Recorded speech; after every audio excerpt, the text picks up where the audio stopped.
நம்ம ஸ்டோரி டைம்ல என்ன ஸ்டோரி பார்க்க போறோம் அப்படின்னா, ஒரு பொண்ணு வேலைக்காரியா இருந்து பிச்சைக்காரியா மாறின ஒரு கதை தான். பார்க்கலாமா?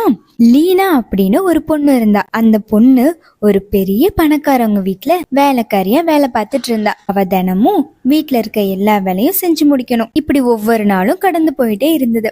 ஒரு நாள் ஒரு அறையில உள்ள வெள்ளி பாத்திரங்கள் எல்லாத்தையுமே சுத்தம் செய்யறதுதான் அவளோட வேலையா இருந்துச்சு. அவளும் ஒவ்வொரு பாத்திரமா சுத்தம் பண்ணிட்டு இருந்தா. அப்போ அதுல ஒரு வெள்ளி விளக்கு இருந்துச்சு. அந்த விளக்கை எடுத்து சுத்தம் செய்ய ஆரம்பிச்சான். திடீர்னு அந்த விளக்குல இருந்து ஒரு புகை வந்துச்சு. அதுல ஒரு பெரிய பூதம் வந்தது. அத பார்த்த லீனாவுக்கு ரொம்ப பயமாயிருச்சு. நம்ம என்ன பண்ணோம், எதுவும் தப்பு பண்ணிட்டோமோன்னு ஒரு நிமிஷம் பயந்தா. அப்போதான் அந்த பூதம் மெதுவா பேச ஆரம்பிச்சிச்சு. என்னை பார்த்து பயப்படாத, நான் உன்னை ஒண்ணுமே செய்ய மாட்டேன். என்கிட்ட ஒரு சக்தி இருக்கு. அந்த சக்தியை பயன்படுத்தி நீ கேக்குற 3 வரங்களை என்னால உனக்கு கொடுக்க முடியும்னு சொல்லுச்சு. லீனாவுக்கு அப்போதைக்கு இருந்த பெரிய கஷ்டமே அந்த அறையில உள்ள வெள்ளி பாத்திரத்தெல்லாம் சுத்தம் செய்யறதுதான். உடனே அந்த பூதத்துக்கிட்ட இந்த அறையில இருக்கிற எல்லா பாத்திரத்தையும் சுத்தம் செய்யணும்னு சொல்லுச்சு. கண்ணிமைக்கிற நேரத்துல எல்லா பாத்திரமும் சுத்தமாயிருச்சு. அதை பார்த்து லீனாவுக்கு ரொம்ப சந்தோஷமா ஆயிருச்சு. வீட்டு எஜமான் வந்து பாக்குறப்போ எல்லா பாத்திரமும் பளபளன்னு மின்னுச்சு. உடனே லீனாவை கூப்பிட்டு ரொம்ப பாராட்டினாங்க. லீனாவுக்கு அது ரொம்ப சந்தோஷமா இருந்துச்சு. அடுத்த நாள் லீனா ஸ்வெட்டர் பின்னிட்டு இருந்தா.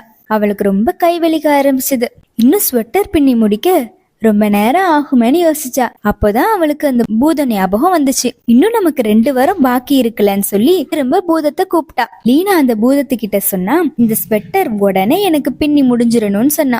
அதே மாதிரி கண்ணிமைக்கிற நேரத்துல ஸ்வெட்டர் எல்லாம் பின்னி அழகா ரெடி ஆயிருச்சு. அத பார்த்த லீனாவுக்கு ரொம்ப சந்தோஷமாயிருச்சு. அன்னைக்கு இரவுல உட்காந்து யோசிக்க ஆரம்பிச்சா, நம்ம 3வது வாரம் என்ன கேக்குறதுன்னு. அவளுக்கு யோசனை வந்துச்சு. நம்ம எத்தனை நாள் தான் வேலைக்காரியா இருக்கிறது, இனிமே நம்ம வேலைக்காரியாவே இருக்க கூடாது, எந்த வேலையும் நம்ம செய்யக்கூடாதுன்னு யோசிச்சா. காலையில ஆனதும் திரும்பவும் பூதத்தை கூப்பிட்டா. பூதம் வந்த உடனே லீனா சொன்னா, நான் என்னோட 3வது வரத்தை கேட்க போறேன்னு. அதுக்கு பூதம் சொல்லிச்சு, இதுதான் நான் உனக்கு கொடுக்க போற கடைசி வரம். அதனால நல்லா யோசிச்சு உனக்கு தேவையான வரத்தை சரியா கேளுன்னு சொல்லிச்சு.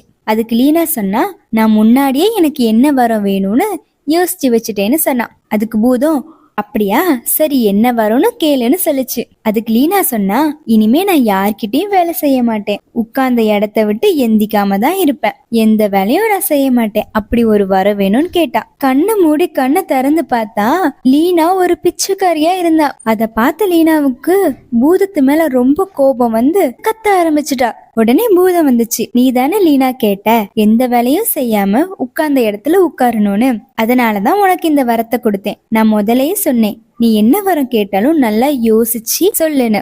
நீ கேட்ட மாதிரி வரத்தை தான் நான் உனக்கு கொடுத்தேன்னு சொல்லிச்சு. அப்போதான் லீனாவுக்கு தன்னோட தப்பு என்னன்னு புரிஞ்சுது.